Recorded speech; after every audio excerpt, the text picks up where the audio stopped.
welcome back to what is today us going through and doing our next class review, and up this time it is going to be DeathKnight Lord, which also recently had some changes to it, making it quite a viable option.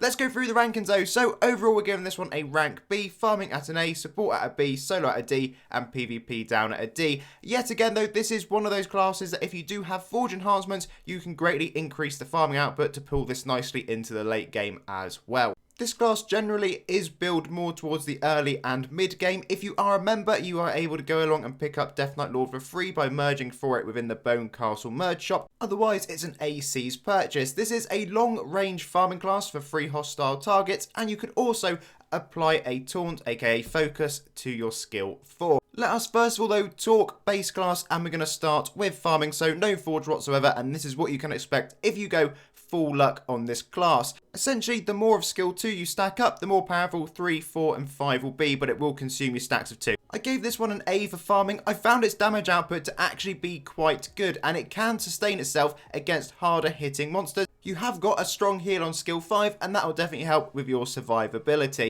The class performs just as well when we switch over to those lower HP mobs, so you can use it for the majority of your farming life and purposes. Generally, I'd say you can do a fairly slow spam with the skills here because your rank 10 passive does also grant you extra haste, so that's something you will be picking up as you're going through using it. And as you can see, skill 2 comes around pretty quick. I tend to not really wait to stack it when I'm farming. I was just going through using 3 and 4 when they became available, rightly or wrongly, but that was working pretty well for me. Now then, if we go along and stick on some Forge, my personal preference when doing this was Dauntless, Vainglory and Anima, and I'll tell you something, this absolutely sent the numbers through the roof, especially when you consider this class and how you go about getting it and the kind of bracket it falls in. Worth noting, one of the debuffs you apply is a reduction to the damage resistance of your enemies, which is absolutely lovely. I did manage to get it above 10,000 damage a second, which was quite a surprise when I first picked this class up, because I don't remember ever hitting those kind of numbers before, but I appreciate we are forged up.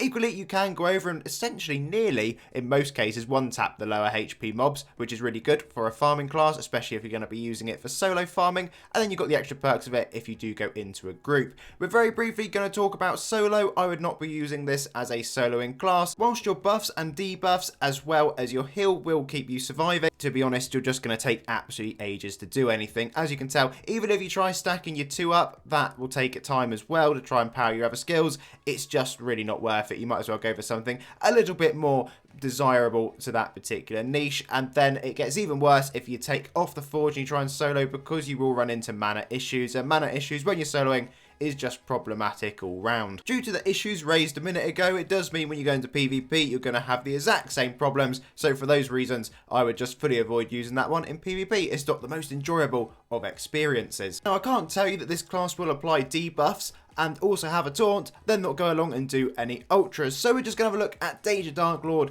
and Ultra Nulgath while we're over here. While this class does have a heal on skill 5, it is a heal that is only going to target yourself. That does mean if you're using Dauntless, you can actually use your skill 5 during your DeathKnight Lord fight if you really wanted to. You do have the taunt on skill 4 that will also be applying, so you will need to use that cautiously depending what compositions you're going into certain fights with. Would I necessarily use this class in an ultra?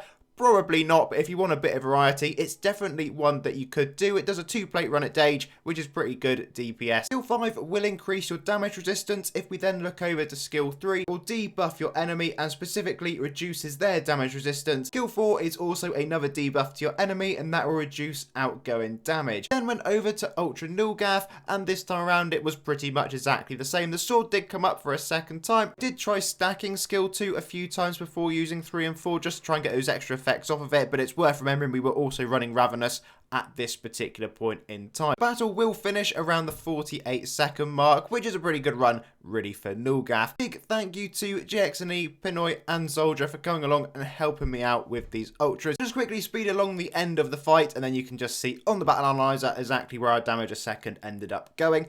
As always, I'm just going to ping up on screen the different class skills, so if you would like to have a read of them, they'll be going in order from skill 1 all the way to skill 5, and you can just have a little pause if you'd like to see the exact effects each of these will be giving to you. Please do let me know down below in the comments which class you would like me to have a look at next. If you do happen to be new around here or are not yet subscribed, please do make sure to hit that subscribe button, leave the video a like, and I will see you all again for another one incredibly soon. Until then, have a lovely day.